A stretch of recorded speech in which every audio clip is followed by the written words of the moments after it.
Hello বন্ধু, আমার কিছু নিজস্ব একটা বান্ধবীর কিছু কথা আমি তোমাদের সঙ্গে শেয়ার করতে চাই। সেই কথাটা যদি তোমাদের ভালো লাগে লাইক করবে বন্ধু। তার একটা ছেলে একটা মেয়ের বিয়ে দিয়ে দিয়েছে। তার ছেলেটা কি বলুন তো, মায়ের যত সম্পত্তি বাবা নিজের নামে ডুপ্লিকেট করে নিয়েছে। ডুপ্লিকেট করে নিয়ে এবার মা বাবাকে বাড়ি থেকে তাড়িয়ে দিয়েছে। তা মা বাবাকে বাড়ি থেকে তাড়িয়ে দিলে মা বাবার যত সম্পত্তি তোই পাবে।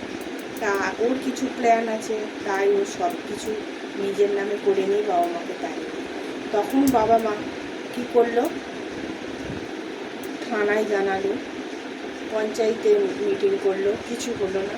তখন একটা কেস করেছে যে এরকম বাড়িতে থাকতে দেয়নি, একটা ইনজেকশান জারি করেছে যে যাতে আমি বাড়িতে থাকতে পাই সেই ব্যবস্থা।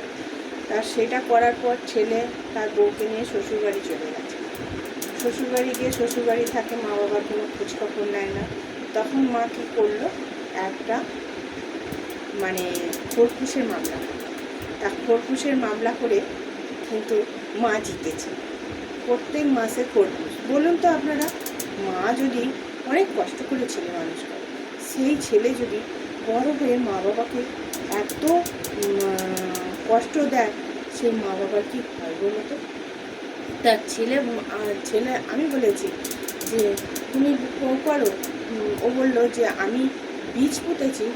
সত্যিকারে তুমি বলো, ও বীজ পুঁতেছে, গাছ হয়েছে, অন্য জায়গায় ফল দিচ্ছে।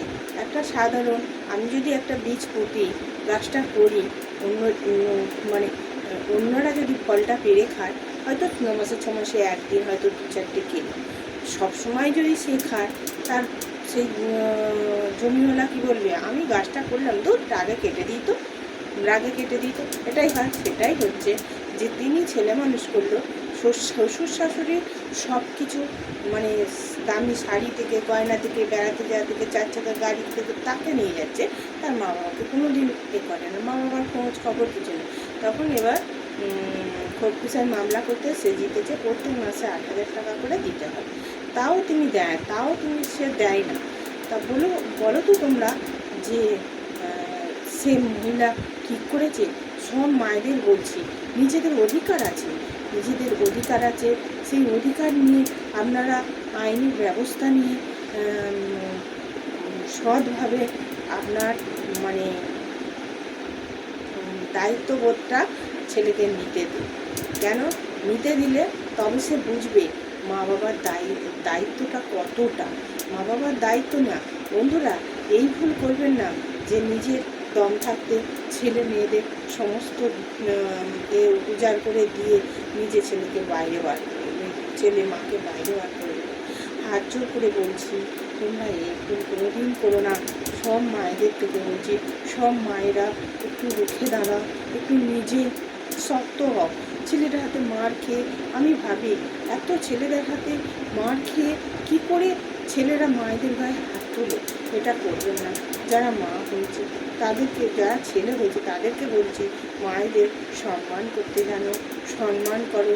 মায়েদের সম্মান করলে সব কিছু বলে। স্বার্থ ছাড়া কেউ ভালোবাসে না। স্বার্থ ছাড়া ভালোবাসে একমাত্র নিজের মা। সেই নিজের মাকে যদি সম্মান করতে জানো, তবেই তুমি সব জায়গায় সম্মান পাবে। আর সম্মান না যদি মাকে বাবাকে করতে পারো, কোথাও তুমি সম্মান পাবে না। স্বার্থ ছাড়া মাই একবার ভালোবাসে, এছাড়া কেউ ভালোবাসে না। বউ আসবে পকেট ভারী দেখে, মা কিন্তু ছেলে এলে তার মুখের দিকে তাকাবে, বউ এলে তার পকেটের দিকে তাকাবে না। সেটা করো।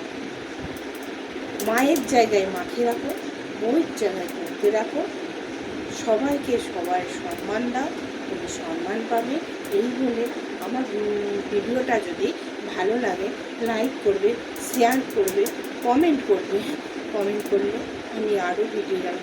আমি সব কিছু নিয়ে একটা ইউটিউব চ্যানেল, আমার সৌরি টেলার, সেটা আমি সব কিছু জিনিস নিয়ে আমি চ্যানেলটা করি, ভিডিওটা করি। তা নমস্কার, ভালো লাগবে শেয়ার করুন। Thank you.